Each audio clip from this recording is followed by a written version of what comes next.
Huh? What's going on? Wake up, mate! The war has begun, so quickly man the cannons and give them hell! I'm excited, mate. here we innit? go. Oh, I yeah, hope they let's got go, a cup of mate. tea at the end of the hallway. War? Oh god, okay, just give me a second, I gotta change it to my uniform and I'll be right there. Okay. Wait, what? Oh, hey Charles.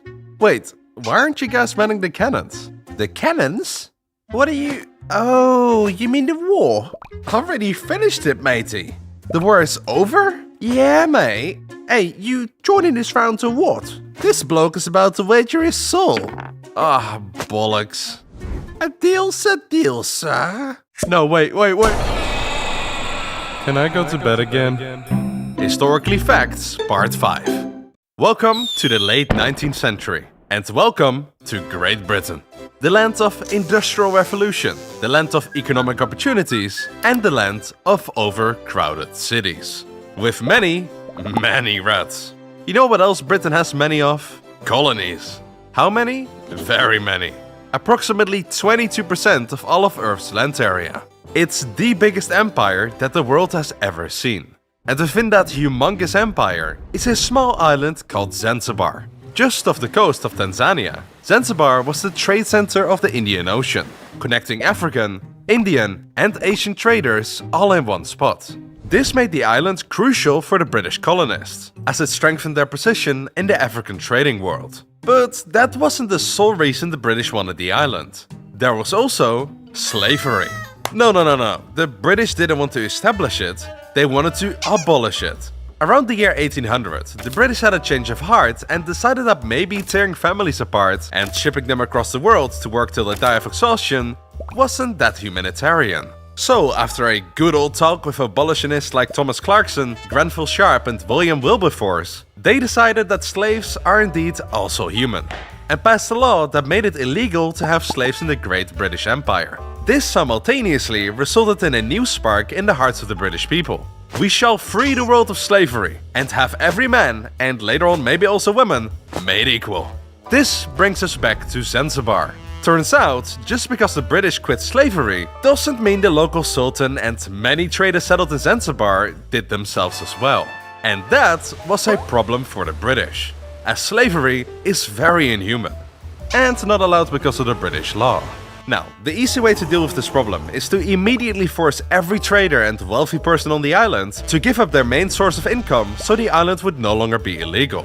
But that has a slight side effect of rebelling and guerrilla warfare. And we wouldn't want to somehow end up in a war, would we? This brings us to the second, less rebellious option. Admiral Harry Rawson. Admiral Rawson was the chief of command at the Cape of Good Hope station in southern Africa, which meant that he was the head of the British fleet responsible for the waters around the African countries. What if instead of making slave trading illegal, we just sent multiple ships patrolling the seas around East Africa to intercept any incoming slave ships, effectively causing slave trading to come to a halt without coming across as evil colonists? Sounds like a smart plan actually. But won't the local sultan oppose this? He would, if he could. When Britain acquired Zanzibar, it's not like they walked into the palace of the sultan and said, "Hey man, we want to set up a colony here so we can get richer. Do you consent to this very one-sided agreement?" No, it went more like this. Hey Germany. Scheiße. Oh, Great Britain. I heard you're also trying to set up colonies in Africa. Yes, my dear friend. And I'll tell you what, if you take this part of East Africa, I'll take this, and also this. If you refuse, I will use my superior naval force to make your life a living hell. You know, Vas, you make an outstanding argument. Deal.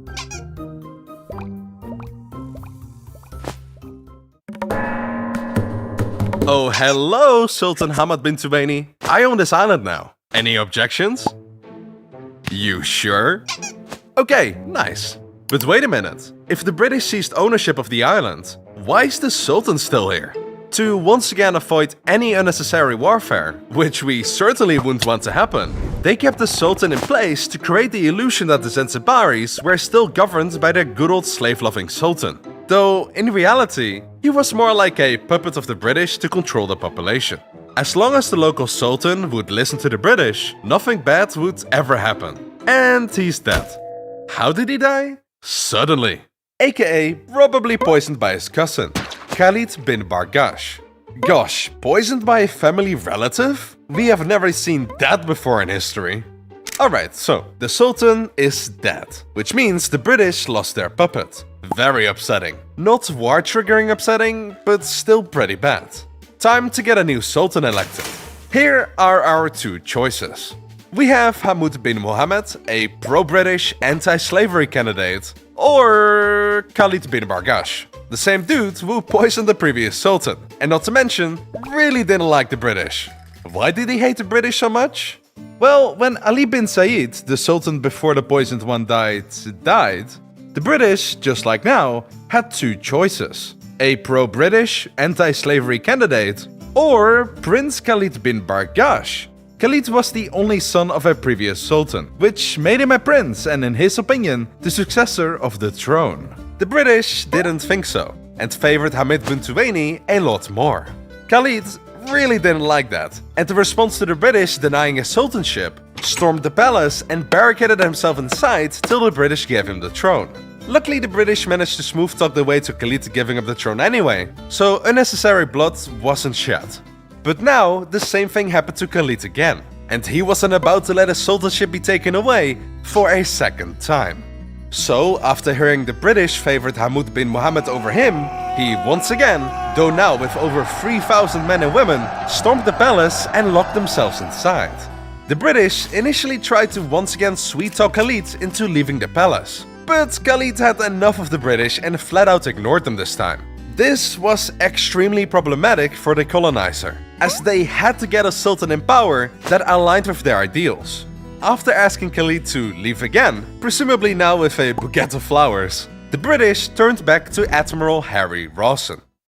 So, yes sir, this bloke in the palace is not getting out. You think maybe you could somehow convince him to leave? Yeah, no worries mate, I got you. I'll be right there first thing in the morning and for no reason whatsoever, please evacuate all British citizens and merchants from the island, okay? See you tomorrow. Oi mate, my name is Harry, and those are my 5 ships. We give you one final hour to leave, or we will do it the good old-fashioned way, alright? Whereas Khalid responded, and I quote, "We have no intentions of leaving, and we do not believe you would open fire on us." Oh, I'm not sure if we should call our claims a bluff, mate. One final hour, do not be a hero. So back to his ships Harry went, waiting for Khalid and his 3,000 supporters to leave the palace. But as time grew closer to 9 AM, there were no signs of surrendering. Instead, the British noticed the Zanzibari rebels manned the one shore battery they had, and that a Zanzibari warship began to position itself within the formation of the 5 ships. Very questionable behavior. I sure wonder why they are doing that. Oh hey, would you look at the time? It's time for... The gunboats Raccoon, Thrush and Sparrow simultaneously opened fire at the palace, where Thrush's first shot immediately destroyed the only manned shore battery they had. Even though the 3,000 supporters heavily fortified themselves in the palace, the British high-explosive shells obliterated the barricades and caused massive fires throughout the palace, trapping thousands of supporters in the toxic smoke. At 9 AM, so 3 minutes after the shelling started, the only warship of the Zanzibaris started to lay fire onto the big cruiser that Admiral Rawson was on. However, due to the very outdated weaponry and questionable battle ethics, they didn't even manage to create a dent in the ship's hull. The St. George laid fire back and sunk the enemy ship in approximately 4 shots.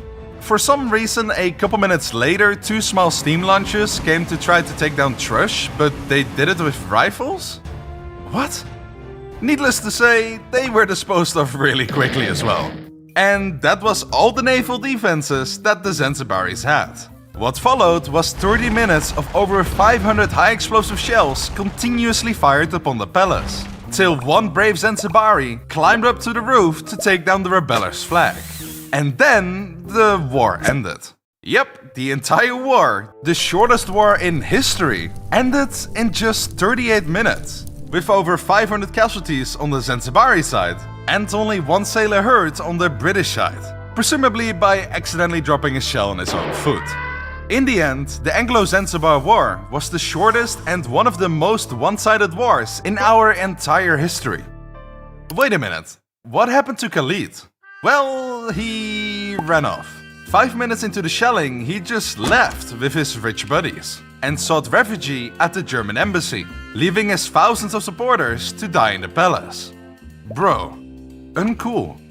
After the war, Khalid fled to the German side of Africa, where he continued to live an easy life. Till he got captured by the Allies, who were liberating and possibly trying to take more for themselves in Africa from the Germans in World War I, and got sent to exile to the same island that they sent Napoleon to, where Khalid wrote and sent dozens of personal letters to Churchill, begging to be sent home. Whereas the Sigar man responded by sending him to Kenya, where he died. Epic troll. Anyway, 20 minutes after the war ended, Hamud bin Mohammed ascended to become a sultan, and slavery was forever abolished in Zanzibar. This is the bizarre 38 minutes war that caused way too many deaths.